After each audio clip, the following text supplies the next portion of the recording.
जैसे ही बाबा साहब भीमराव अंबेडकर जी का नाम आता है तो कहते हैं कि ब्राह्मणों ने उनके साथ शोषण किया, ब्राह्मणों ने उनके साथ छुआछूत करी, ब्राह्मणों ने उनको पढ़ने नहीं दिया। यानी जैसे ही बाबा साहब का नाम आएगा यानी ब्राह्मणों में और दलितों में वैमनस्व की जो छवि है वो तुरंत हमारे मन में आ जाती है। ठीक है, ये आधा सच है, लेकिन आधा एक और सच है जो किसी ने हमको नहीं बताया। बाबा साहब भीमराव अंबेडकर दलित थे, लेकिन अंबेडकर टाइटल एक ब्राह्मण टाइटल है। ये टाइटल बाबा साहब भीमराव अंबेडकर को किसने दिया? बाबा साहब भीमराव अंबेडकर के पास जब पढ़ने के लिए पैसे नहीं थे, धन नहीं था, संपत्ति नहीं थी, संसाधन नहीं थे, तो वो लंदन पढ़ने कैसे गए? उनको फंडिंग किसने दी? ये हमको किसी ने नहीं बताया। उनको फंडिंग दी पंडित आत्माराम अमृतसरी ने, वो भी एक ब्राह्मण थे।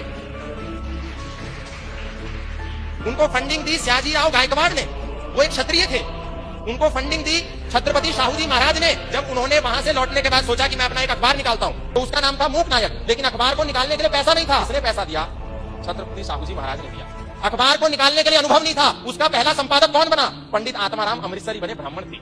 लेकिन हमें नहीं बताया गया। भीमराव अंबेडकर जी को अंबेडकर टाइटल, ब्राह्मण का सरनेम किसने दिया? उनके ही एक टीचर ने दिया जो कि ब्राह्मण थे।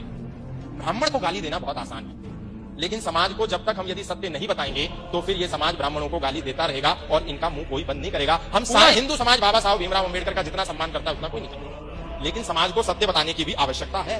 कोई राजनेता खड़ा होता है, ब्राह्मण को गाली देता है। कोई सामाजिक कार्यकर्ता खड़ा होता है, ब्राह्मणों को गाली देता है। किसको देखो, ब्राह्मण को गाली देना सबसे आसान है।